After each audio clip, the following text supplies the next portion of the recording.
Hello everyone, welcome back to Politics Relaxed podcast. Today we're going to be talking about the London mayoral elections and all the other elections around the country that took place over the weekend. This was recorded on a Sunday and I do warn you in advance. I was very tired and you'll probably see that throughout the recording. But thank you so much to every single person who shared the Brian Rose stuff, who's commented, who's watched the video and everything like that. Thank you so much. Thank you to Coffeezilla, thank you of course to David Fuller from Rebel Wisdom, and thank you to Michael Crick and every other person who retweeted it. Please enjoy the episode.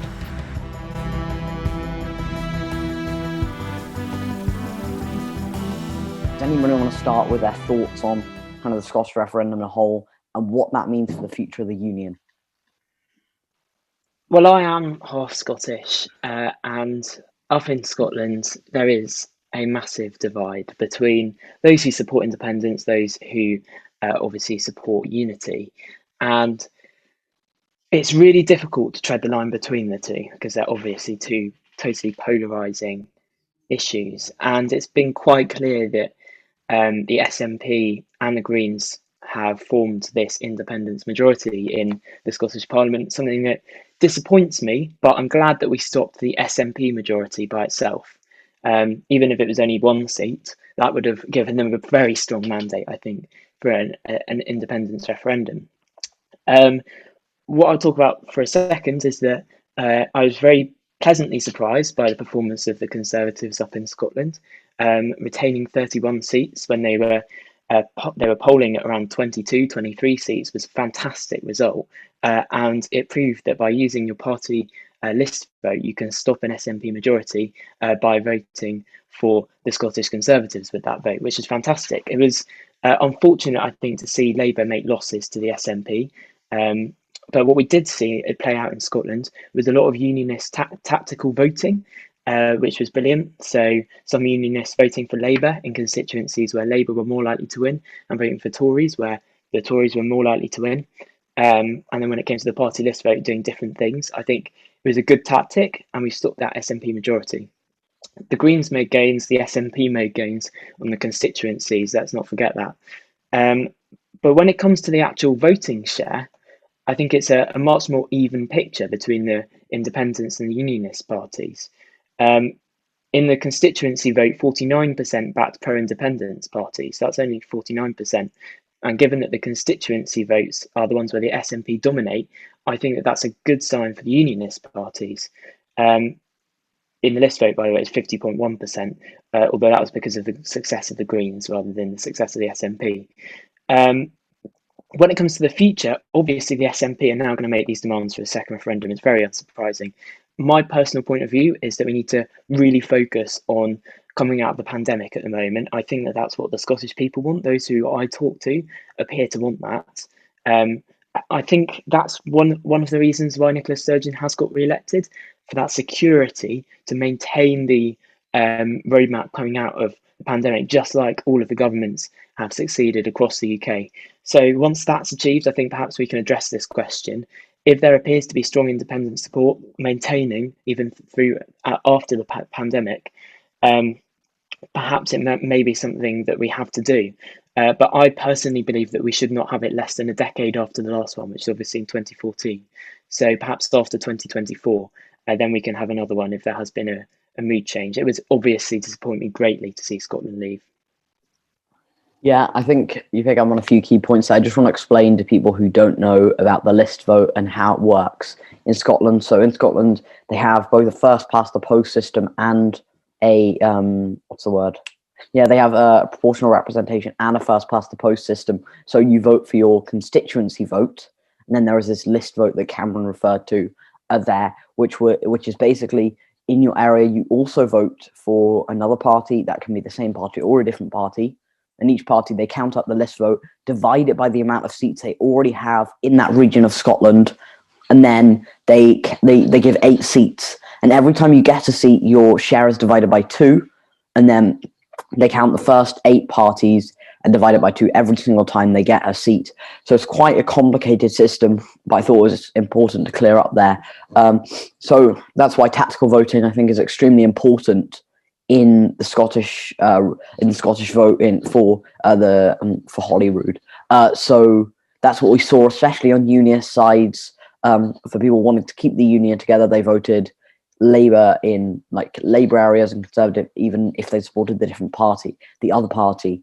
And there was also a very high turnout, which I think was another positive.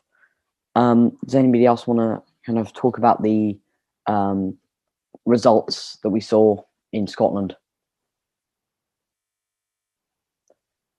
No.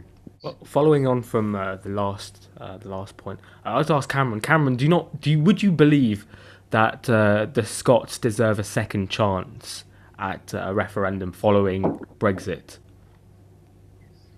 Look, I think I made clear in my first statement that I think that after a decade, it seems sensible that we could have another referendum coming out of the pandemic. And from a unionist point of view, I can accept that we are going to have these conversations at some point, because the independence movement won't shut up, frankly. And in England, I think it's right for us to start getting fed up of them shouting all the time, and perhaps put this debate to bed once and for all. Now, I say once and for all, but once again, if independence were not granted by a referendum by the people, I have no doubt that the independence movement and the SNP would still continue to bang on and bang on. So if we were to have a referendum, I would support introducing legislation that prevented us from having another referendum on Scottish independence for at least another decade, perhaps even two, because frankly, it's putting the entirety of the UK in a position where they have to be surrounded, engulfed by Scotland's uncertainty about what it wants, and that I think is frustrating economically. I think it's holding Scotland back as well. So Piers has joined us here as well, which is good to see. But carrying on talking about the Scottish result, I just want to weigh in on this independence kind of talk. I completely understand the Scottish people and why a lot of them want to leave the union, because especially from a Remainers point of view, I really would not want to be stuck with this current Conservative government after not being in the European Union. So I completely understand where they're coming from. Of course, I would support the unionist side, I think, because it's important.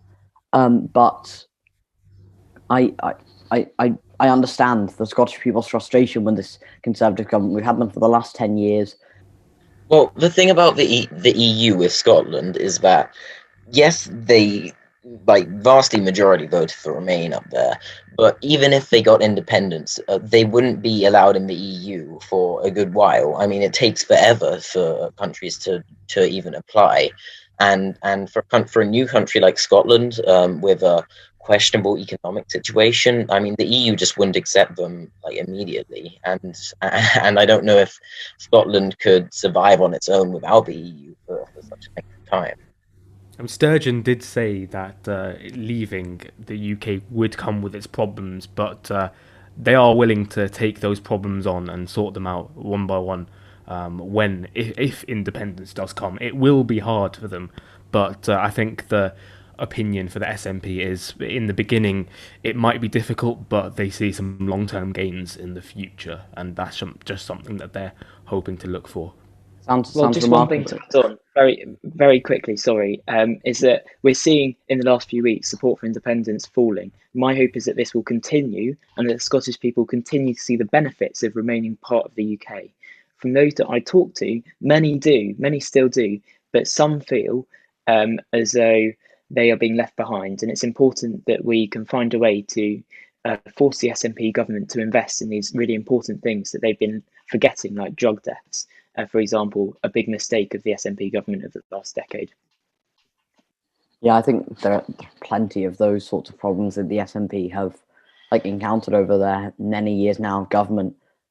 But I think I'm having such a bad day today. I think that Nicola Sturgeon she's a strong leader, she's a stable leader, and if you watch all the Scottish leadership debates, she's miles ahead of anybody else. I mean, I think Anna Sawar of the Labour Party is a very good leader, but I mean, she's still miles ahead of anybody else, and I think that's why Scottish nationalism will still remain strong within Scotland, no matter what's happening outside of that, and no matter the repercussions that Rajan is right to mention. The next big result of the weekend, I think, was Hartlepool, of course.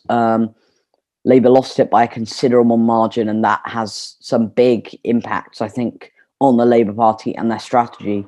It's about, I think it's just been 2 years, around 1 year, 2 years since the last general election. Hartlepool voted for Labour under Jeremy Corbyn, but has now swung, I think it was by 16%. To the Conservatives. And actually looking at the statistics, I think this is the third ever biggest majority in Hartlepool since like 1975 when the seat was created. Which, as a Labour supporter, it's very worrying and disappointing to see. And there are some serious questions about Keir Starmer's leadership after this, and there are some serious questions around the Labour Party and if the current strategy is working.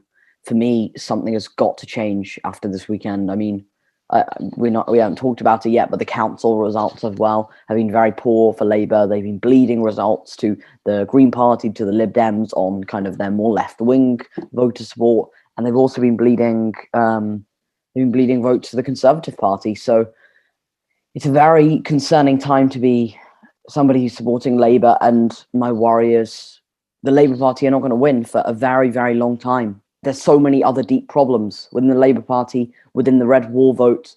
There's so many of these problems. There's Brexit. There's the fact that, like, we haven't had a Labour government for 10 years, so they don't even know what they're voting for. And the fact is, Keir Starmer hasn't outlined what we stand for. I know Labour values, and that's why I support the Labour Party. I believe in Labour's core values and to the core of that. But there are many people who have lost support for those core values because, unfortunately, there's no policy to back it up. It's all well and good having good values and a good baseline, but if you don't have policies to back it up, nobody's going to vote for you. And it really is as simple as that. The Conservative Party do have policies. I might not agree with a lot of what this government have done, but they're promising investment into the north.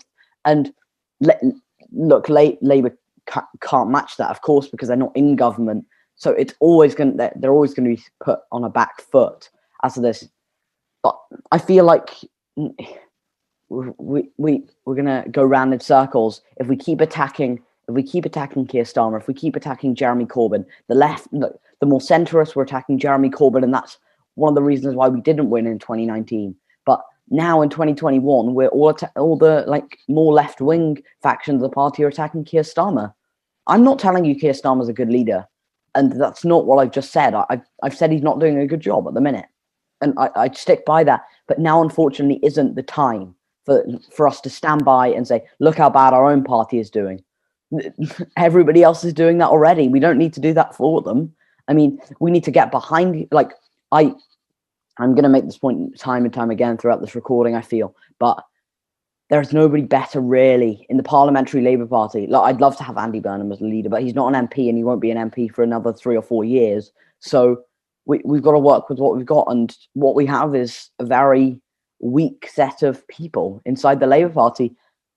I have no idea where we go from here, unfortunately. I don't have answers, and I'm not proclaimed to have answers, but something is going very, very wrong within the core of the Labour Party. We have two opposing factions within the Labour Party. We've got the socialists, the Corbynites, and we have the centrist Keir Starmers. And then you also have to factor in the Brexit, the anti-Brexit, the pro-Brexit and the anti-Brexit vote. You have to factor in the North versus the South. You have to factor in so many of these things. And my worry is Labour might not even have the numbers to win a general election. The numbers might not be there for Labour to win a general election. We need to win back. How many seats is it? We need to win back all these seats in the north. There are swathes of seats we have to win back, but we also have to keep these city seats. And yesterday, after Sadiq Khan's result in London, we're losing the city vote as well. I mean, Andy Burnham had a very strong showing. And again, it wasn't yesterday would not have been a bad day for the Labour Party, right? We'd won a few mayoral contests off the Conservatives. We had a big majority in Manchester. We still won in London. Keir Starmer has a lot of failings, right? and I want to make that clear. But I also want to say we're never going to win a general election if we don't stand behind our leader. People are seeing this infighting with the Labour Party, and they're not seeing us making real change. Labour Party stands for change, right? They stand for helping working people out.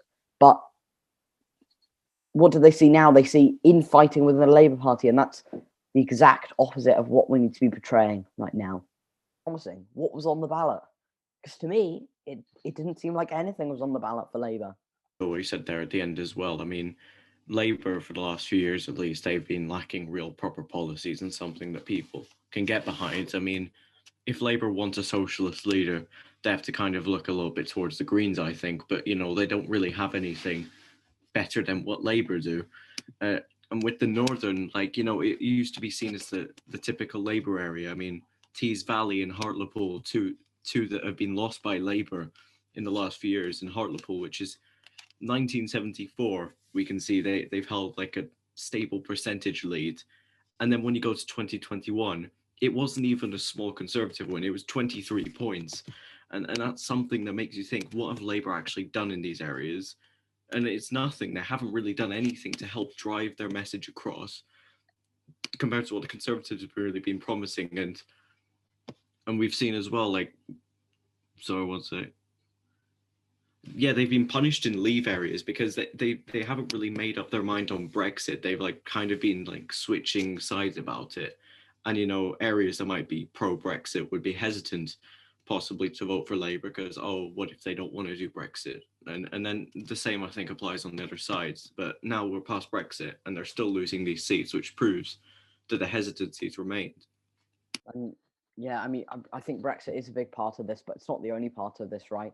Labour have been winning here for ages, but over the last 10 years, and I think this is a misconception in Hartlepool, in Durham, in Tees Valley, and all the places that you've mentioned, there is this misconception that Labour have whilst they've been voting Labour haven't been in power for 10 years, and yet when I listen to people of Hartlepool, they're saying I want change, and it's like, well, the Tories. Have you forgotten the Tories have been in power for the last 10 years and haven't done anything until you actually started voting for them? So, I mean, this is political games really from the Conservative Party. But of course, I mean, everything. Labour have not done well. I'm not trying to say that Labour have done well, but I think there is that misconception in Hartlepool, and places like that where they're like, oh, we want to vote for change. Well, the only reason the Conservative Party are doing anything for you is because you voted for them and now they're in power. Labour didn't really have that much power to change anything. As an MP in a minority party, you can vote for stuff, right? But you can't really bring that investment that the Conservatives can when they're in government. Labour were in government, you're forgetting, I think, for 13 years. They had the chance to level up the North and they failed to do it. So I can understand actually why Northerners would be disappointed in Labour. And this is actually something that's built up over decades, because it is true to say that the new Labour government back then in 1997 through to 2010 failed to deliver for those people. They took them for granted. And actually, you've seen the same with Labour MPs over the last decade. They've not tried to get in on any investment that the government have offered. And in fact, you continue to see that with northern seats that are still run by Labour MPs. They're not putting their constituencies in the hat for many of the investment schemes. And that is why people want change. And the Conservatives are going to deliver that. And I think that's really helpful for people in Hartlepool. And it's really important that we can balance out the economic levels of development between the North and the South. That's what this government are committed to doing. I mean, your point about the Labour Party being in for 13 years, I have no idea what Tony Blair did for the North. I don't know whether it was positive or negative. And I have to go up and ask people how they thought of Tony Blair. But the Conservatives have been in for 10 years and they've cut the NHS. Homelessness has been on the rise. Food banks have been on the rise. And I keep repeating all these things every single time because the Conservative Party have been bad for people in the North. And we're seeing them voting for them still, which it's because Labour aren't promising an alternative. I mean, at the minute, there's no viable alternative to the Conservative Party. And my worry is that Labour aren't going to win in these seats for a very, very long time. Yeah, let's go on to what's next? Should we do the mayoral stuff? Yeah. I mean, obviously, last night it was about 11:20. they finally announced the results for the London mayoral election, which we've been covering heavily. We've had Max Fosh, we've had Peter Gammons, and of course we had Brian Rose on to talk about these elections and what they do for London and what they were like personally and all these questions. Now we finally have the answer. It's Sadiq Khan who's going to be the next mayor of London. He won on the second round. I think Sadiq will be disappointed with the performance, actually. I mean, the polls were putting him 50% in one round, which would have been very good, I think, for the Labour Party. But Sadiq Khan did worse than expected in these elections. And again, it's just echoing what we've just been talking about the Labour Party being in turmoil. Does anybody want to talk a little bit about the results and what they mean for London or anything on those lines? Wanted to say before is this is going on to the Labour Party discussion. I believe that they need a complete revamp. They can't. Labour have a tainted image currently. They have a tainted image with Keir Starmer at the top, a tainted image for all those below him, and how I don't understand how you would expect Labour to come back. Obviously, they didn't do as great as as you would have thought they would do. Can I jump in quickly and ask you a question? When you talk about this tainted image, are you talking about a tainted image from Keir Starmer? Are you talking about a tainted image from Brexit? Or are you talking about a tainted image from Corbyn or something other than that? What does this tainted image mean? Honestly, everything. I think there was a poll I saw. I can't remember where, but there was a poll that I saw. The reasons. If you can't define what a tainted, it's all good saying everything, but if you can't define a tainted image, Would you not agree? Would you not agree that Labour have had a tainted image on Keir Starmer? Keir Starmer's not not a good look for the Labour Party. Their policies are not a good look. They don't have a good look in anything. Can you name some good things that Labour? Precisely.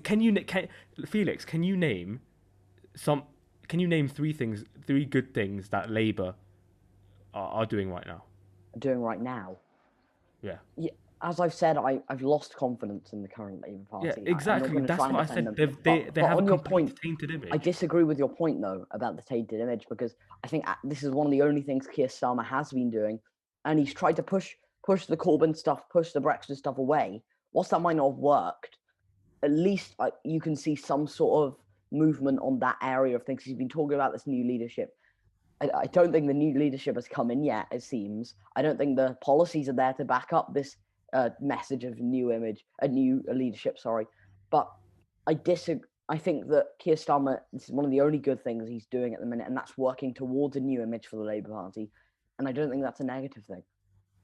I mean, they should be getting, if they do get a new image, then good for them. That's exactly what they need. But if Keir Starmer is the right man or the wrong man to do it, then that's one up for debate. Well, the thing is, Keir Starmer doesn't have the pandemic on his side anymore. Throughout the pandemic, he was known as Captain Hindsight because of his criticism of how late the Tories did everything.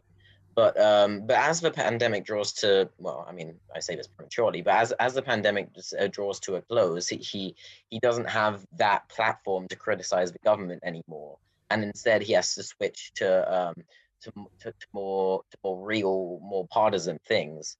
As we've seen with the local elections, it's clear that most people think he doesn't have the capacity and, of course, the policies to deal with it. No, I really want to defend Keir Starmer. Like, from the bottom of my heart, I really want to defend him because Labour need to get behind Keir Starmer, whether we like him or not, because he's better than the current Conservative Party. But you're right. He doesn't have policies. He doesn't have anything. And you know what? I don't think yesterday was a terrible day for the Labour Party. That worry me. What Keir Starmer needs to do is he needs to define a strategy, whether it's in public or in private. They need to have a clear strategy. Are we going to go and get those red wall seats back and the metropolitan areas? Are we going to go and do what we did today, which was win David Cameron's former seats council, is gone Labour, which is just unheard of. We have to define this strategy. What are we going to do? How are we going to win that back? And that means policy. That means a brand. that means building back support. And I hate to use the cliche of building back, but the Labour Party need to define its image. There was New Labour in in the 2000s. In the 2010s, we went to Ed Miliband and Corbyn, but the electorate rejected them, right? So there has to be a clear definition of where Keir Starmer stands. Yesterday, of course, at about 11 o'clock, we finally got the mayoral result that always seems to take years from my very little experience of this. But they finally got it out, and Sadiq Khan wins, but not in the way he will have wanted to. Does anybody want to start on the mayoral stuff? Tommy. Well, I think when the results were being announced, obviously, I could see Sadiq Khan was looking a bit glum when he was making his way to the stage, and in his speech as well, you could tell he wasn't the most satisfied. I think because with all the polling, he was expected to do very well and to hold his mayoral his status. But Bailey did make a good comeback, and Labour still do remain strong in like England city areas. I think going to be Khan. It was just going to be, would it happen instantly, or would it happen with the second round? And it was second round voting. And something funny as well at the end. Probably the funniest thing that happened in the evening was Piers Corbyn just started talking. I don't know what it was. He just started interrupting the returning officer. I don't know what he said. I heard something about like 600 people or whatever it was, but I could just guess that it was him. And the speeches were pretty standard. I mean, Sean Bailey's, there was a little bit sprinkled in, like, oh yeah, you voted for Labour, so you're going to like suffer the consequences. He didn't directly say that, but you could imply that that's what he meant. And the acceptance speech from Sadiq was just pretty standard, like, oh yeah, thank you, I'll do everything to make your voices heard. So nothing really.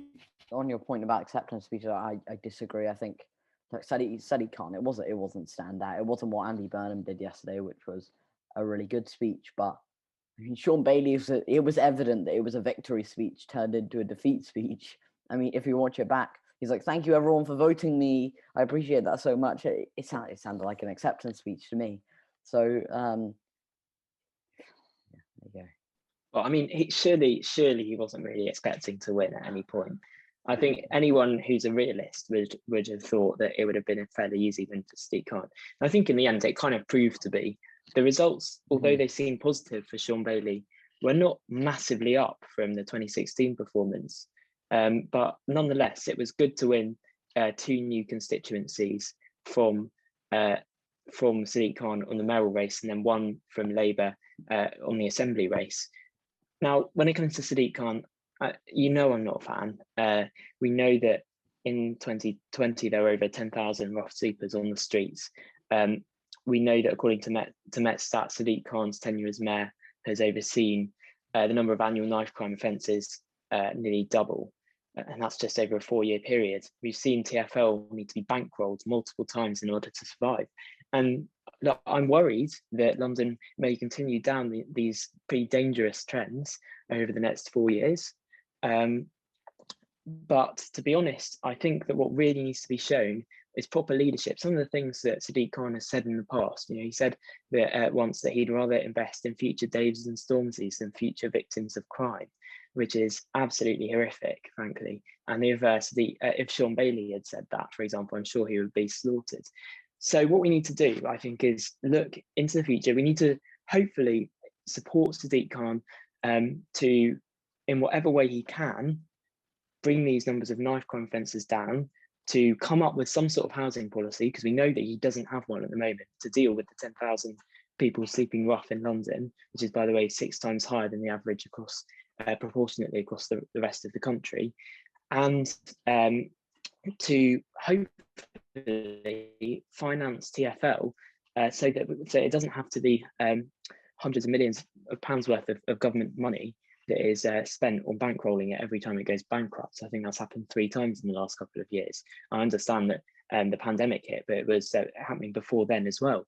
So we need a properly funded TfL.